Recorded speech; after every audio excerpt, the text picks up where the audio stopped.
Remue ménage. Remue ménage.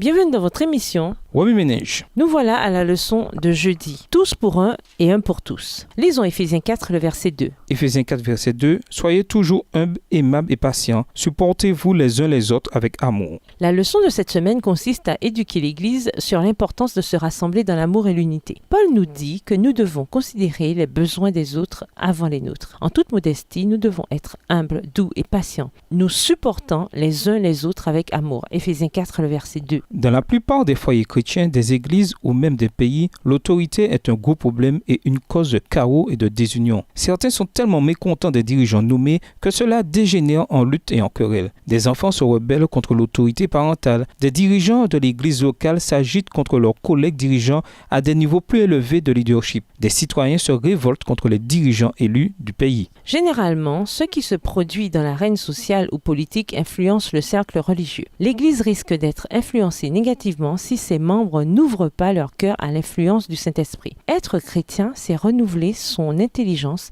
par la parole de Dieu pour recevoir l'Esprit du Christ. Romains 12, les versets 1 et 2, Éphésiens 4, les versets 17 et 18. Par conséquent, l'apôtre Paul a exhorté les membres de l'Église de Philippe en ces termes. Alors rendez-moi parfaitement heureux en vous mettant d'accord, en ayant un même amour, en étant unis de cœur et d'intention. Comportez-vous entre vous comme on le fait quand on connaît Jésus-Christ. Philippiens 2, les versets 2 et 5.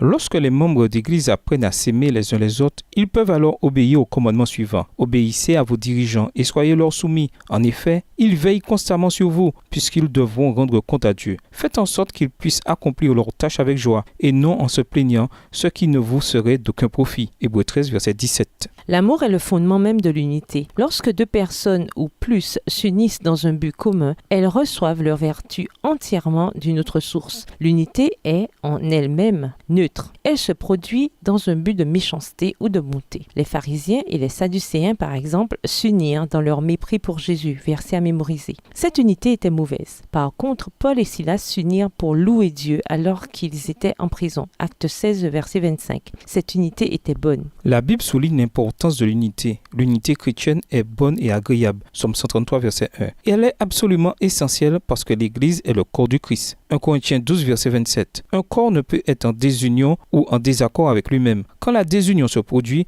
l'Église cesse d'être un corps et devient un groupe d'individus incohérents. Le plan de Jésus pour son Église, c'est que les membres soient unis dans la foi. Souvenons-nous toujours qu'unis nous tenons et que divisés nous tombons. Aucun homme n'est unile. Remue ménage, comment pouvons-nous nous unir en tant que chrétiens?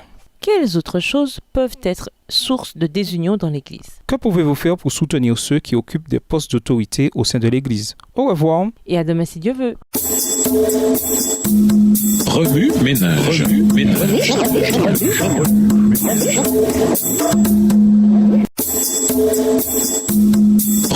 ménage.